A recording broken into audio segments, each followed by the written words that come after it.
Vous avez vu un grand spectacle? On en a un plus grand encore. Luc Lavoie. Écoute, j'ai tellement ri. Yasmine Abdel-Fadel. C'est une pièce d'anthologie. La rencontre, Lavoie Abdel-Fadel. Luc, faisons du chemin sur ce qu'on a discuté hier par rapport au discours de Paul Saint-Pierre Plamondon, le ton qu'il prend pour mousser l'idée de la souveraineté, le référendum.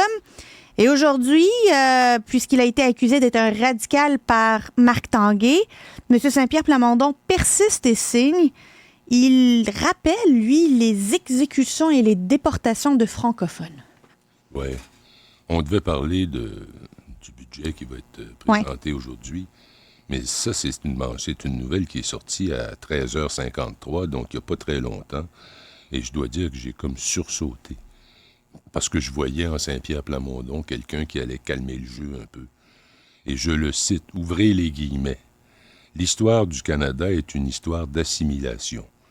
Il ne faut pas oublier ce que les francophones ont vécu dans les déportations, les exécutions, l'interdiction d'avoir de l'éducation en français. Ce régime-là a été constant durant toute son histoire et Justin Trudeau n'y fait pas exception. Oh, wow! Wow! Je rappellerai aux gens que la guerre des Balkans, la guerre de l'ex-Yougoslavie, a été lancée par un discours de Milosevic qui disait « C'est le temps qu'on ait notre vengeance parce qu'en 1383, on a été battus par les troupes musulmanes. » 1383. Nous devons venger l'histoire. Là, ici, ce dont on parle, quand il parle de déportation, j'imagine qu'il parle de la déportation des Acadiens. Il me semble me souvenir que c'est 1755. L'interdiction, les déportations, les exécutions, tiens, parlons des exécutions. 1755, t'as raison. Les exécutions dont il parle, ça remonte au soulèvement des Patriotes, 1837-1838. Et ça a été l'objet d'un film du très objectif Pierre Falardeau. Je suis absolument atterré. Écoute, je vais citer Gabriel Nadeau-Dubois, qui est officiellement un souverainiste. Tu as vu le mot que j'ai employé? Souverainiste, c'est-à-dire un séparatiste. Luc! Je pensais que tu t'étais assagi. Non. Critiquer le discours conservateur et catastrophiste du péquiste. Et je le cite. C'est un discours empreint de ressentiment, a déploré le chef parlementaire de Québec solidaire. Je pense même qu'un discours comme celui-là, ça peut éloigner bien des jeunes du projet indépendantiste. Fermez les guillemets. Je suis d'accord avec Gabriel Nadeau-Dubois. Une fois n'est pas coutume. Mais non, une fois n'est pas coutume. Ben, je le respecte, Nadeau-Dubois. Il y a beaucoup de talent et tout. Mais moi, Mais cette histoire-là, là, ce que je viens de lire là, est-ce qu'on est en train de déraper puis de devenir fou? Ben, moi, ce que je trouve particulier aussi, une autre phrase, là, Luc, c'est celle où il dit, à l'arrivée de l'Assemblée nationale, dans toutes les provinces canadiennes, les francophones ont été assimilés. C'est ultimement ce qu'attend le Québec, a incité le chef du PQ. C'est intentionnel et Justin Trudeau continue l'œuvre de son père, Pierre-Éliott Trudeau. C'est limpide. C'est complètement cinglé, cette affaire-là. Je veux dire, c'est une interprétation de l'histoire qui est tellement tordue qu'il y a juste une façon de décrire ça, c'est du nationalisme. C'est ça, du nationalisme. Tu fais dire n'importe quoi à des faits qui semblent aller dans ton sens. Wow! Je veux dire, c'est incroyable. Je suis estomaqué, comprends-tu? Je sais pas, moi, les deux plus grands alliés à l'heure actuelle de l'Europe, les constructeurs de l'Europe, c'est la France et l'Allemagne. Est-ce que ça veut dire qu'on a tourné la page sur 1870, hein, la victoire des Allemands. On a tourné la page sur 1914, puis on a 14-18, puis on a tourné la page sur 39-45, puis on a travaillé ensemble à bâtir quelque chose de nouveau qui allait ramener la prospérité en Europe. Et tu sais quoi? Cela a fonctionné. Okay? Ça ne veut pas dire que tout fonctionne maintenant à perfection. Le temps fait son œuvre, mais lire des propos comme ceux-là, écoute, on rit pas, là. On parle d'exécution. Et de déportation. Déportation en 1755. Ah! Écoute, On devrait peut-être lancer une guerre contre l'Angleterre parce qu'en 1759, ils ont gagné la bataille des plaines d'Abraham. Mais on peut-tu demander un recomptage? On pourrait demander... Moi, je réclame un recomptage pour la bataille des plaines. Mais Cette bataille-là a été volée. Le clavois. J'aimerais... Mais j'aimerais que les gens relisent ça, qu'ils y pensent un instant, là. On veut faire l'indépendance parce qu'il faut se venger de 1755, la déportation des Acadiens. Wow! Puis ensuite, l'exécution de... Comment s'appelait-il déjà? Là? Il y a un nom de rue à Montréal. Louis Riel? Hein? Non, pas Louis Riel, ça c'est autre chose. Chevalier de Lorimier. Oui. Donc, c'est vrai qu'il a été exécuté après un soulèvement contre les occupants qui étaient l'armée anglaise. En quoi c'est pertinent en 2024? Mais à quoi ça a à voir avec ce qu'on vit maintenant? En quoi est-ce que cela a à voir? Il parle évidemment de la loi numéro 10, je pense, en Ontario, qui interdisait l'enseignement du français. Bon, elle n'a pas duré, la loi en question. Elle n'est plus en place depuis, ma foi, un siècle.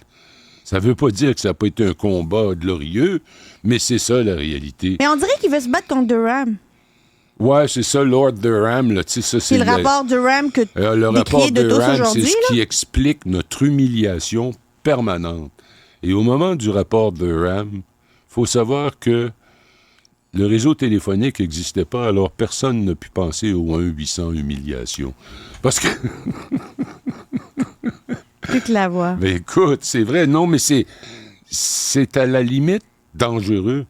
Et ça sème une espèce de je sais pas comment dire, d'odeur d'extrémisme. Mais c'est là où j'allais te poser la question.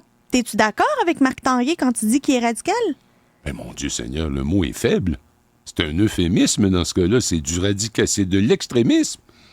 Dire aux Québécois, il faut se séparer, parce que vous savez, Justin Trudeau continue l'œuvre de son père, qui était elle-même une continuité ou une continuation de ce qui s'est passé à l'époque de l'occupation britannique. Wow! Écoute, je suis pas là pour défendre Pierre-Éliott Trudeau, mais il a fait adopter la loi sur les langues officielles. Il a aussi envoyé les troupes canadiennes dans les rues montréalaises, là. En 1970. Exact. Oui, il y avait eu un enlèvement. Écoute, il est extrêmement critiquable. Exact. Mais ceci étant dit, mais pourquoi lier son les deux? œuvre n'était pas de faire disparaître les francophones. Il n'y a rien de ça qui est vrai. Mais là. c'est un francophone. C'est un Québécois. Oui, puis son fils Justin, on ne peut pas dire que Justin Trudeau continue cette œuvre, je sais pas comment il l'appelle, là, ça doit être diabolique ou je sais pas trop quoi, c'est pour nous faire disparaître. Êtes-vous malade? Êtes-vous vraiment malade? Est-ce que c'est peut-être que les urgences fonctionnent mal, donc les gens vont pas se faire soigner? Je dis, comment tu peux penser comme ça?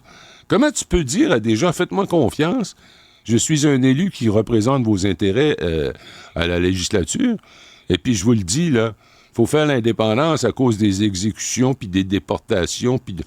Moi, franchement, j'ai pas entendu ça dans la bouche de Jacques Parizeau, de René Lévesque, de Lucien Bouchard, d'aucun des leaders. De Pauline Marois, de Bernard Landry. Oui.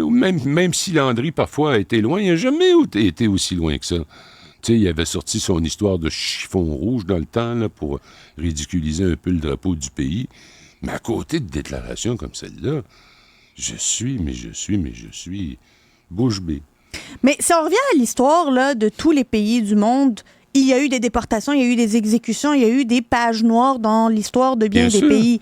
Dans la relation franco-allemande, je le répète, ils fonctionnent main dans la main depuis 1947-48, quand Konrad Adenauer est arrivé au pouvoir, avec, pas François Mitterrand, que dis-je, De Gaulle par la suite. Mais on aurait pu dire, mais c'est insupportable. La victoire des Allemands en 1870, à la veille de la Commune de Paris, qui avait en fait provoqué la Commune de Paris, 1914, et je ne sais qu'on pourrait s'amuser à jouer ce jeu-là éternellement, ce qui ferait en sorte que tous les peuples seraient en guerre avec un autre peuple en quelque part. Il faut se venger. Se venger de quelque chose qui est arrivé il y a 2 siècles, 1 siècle et demi. Je trouve ça déplorable, malade, et surtout, ça illustre bien qu'est-ce qui inspire ce mouvement-là. On regarde aller Saint-Pierre Plamondon, depuis qu'il est arrivé à l'Assemblée nationale, et on est tous d'avis qu'il a amené avec lui une civilité, un ton Oui, qui a fait... c'est ça qui me surprend, moi, honnêtement. C'est plus la question du ton. Mais des déclarations comme ça, j'aurais jamais pensé que ça aurait pu venir Non. d'un gars comme lui. Moi non plus. Honnêtement, moi non alors plus. si c'est là qu'ils sont rendus dans leur histoire de C'est séparation, inquiétant. c'est d'une part inquiétant, mais d'autre part, dites-le que c'est ça dont il s'agit. Racontez-nous pas d'histoire. Votre mouvement vise à laver toutes les peines subies par ce pauvre peuple de francophones. Merci beaucoup, j'embarque pas dans ça. Vraiment, là, je suis pas capable. Luc Lavoie, merci beaucoup. Plaisir.